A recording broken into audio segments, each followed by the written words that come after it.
San Francisco, where there's a big international conference going on about obesity.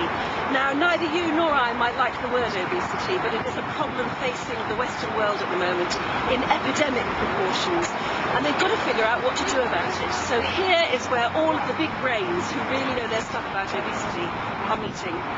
It was a bit like a trade show on one hand, displaying everything from specially big hospital beds and hoists to luxury massage chairs.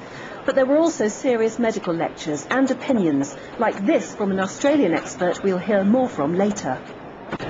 People who are obese are discriminated against, stigmatised against. They even think themselves as blamed for the illness or disease that they have. And yet it's probably a combination of genetics and maybe even aspects of early life feeding, and now, of course, the environment of the last 20 or 30 years.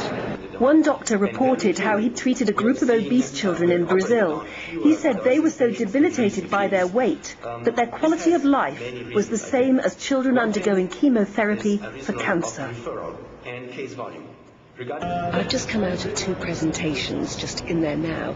One's about the link between depression and obesity, and the other one's about racial variations. And they've just said that there's a distinct link between depression and obesity, and it's actually much harder for women in society if they're overweight than it is for men. They called it a greater psychosocial burden on women than men. From the racial study, it was quite interesting. They reported that 77% of American African women are obese. That's an incredibly high number. And they found it more difficult to lose weight as well than Caucasians. They reckon that it's not just a sociological thing. There may be a biological reason. 21% of us Brits are obese, and the figure will rise while experts look for a treatment that's going to work. Merely telling people to exercise more and eat less is not working. That's what these experts think. So what is and isn't obesity? Obesity is a problem of excessive fat, and it produces a whole lot of diseases and problems, physical disability, illnesses, and psychological impairment. Is obesity itself a disease? Yes, it is. It's no less a disease than the diabetes or the arthritis and the other conditions that it actually drives and produces. So it's a disease. It produces illness and disability, so it's very much a disease. Is anyone to blame for it?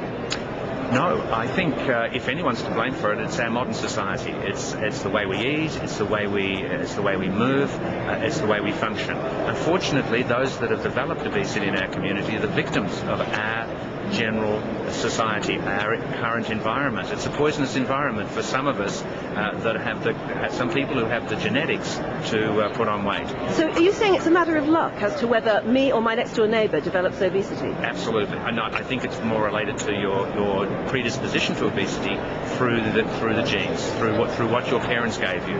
I think if you take that and you move into this environment where we've got everything allowing us to move less and plentiful, fatty, high energy dense foods, there's a group of people who will develop obesity. We've got to change our environment with respect to food and change our attitudes towards obesity itself.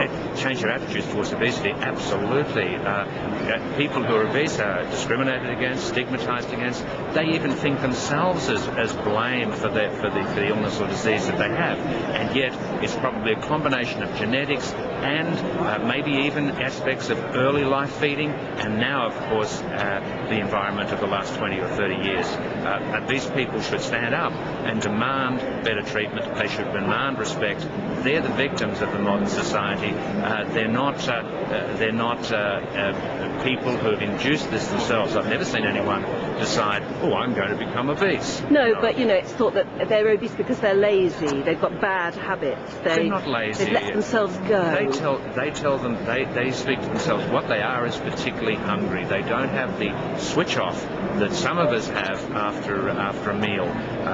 They're always hungry. They're always ready to eat, and that's not their fault. It's a fault of their genes. They've got thrifty genes. They're wanting to save weight. They're wanting to not starve in this environment in the environment. And unfortunately, this is an environment that is not prone to starvation. Look out for more reports from San Francisco, particularly if you're interested in obesity surgery.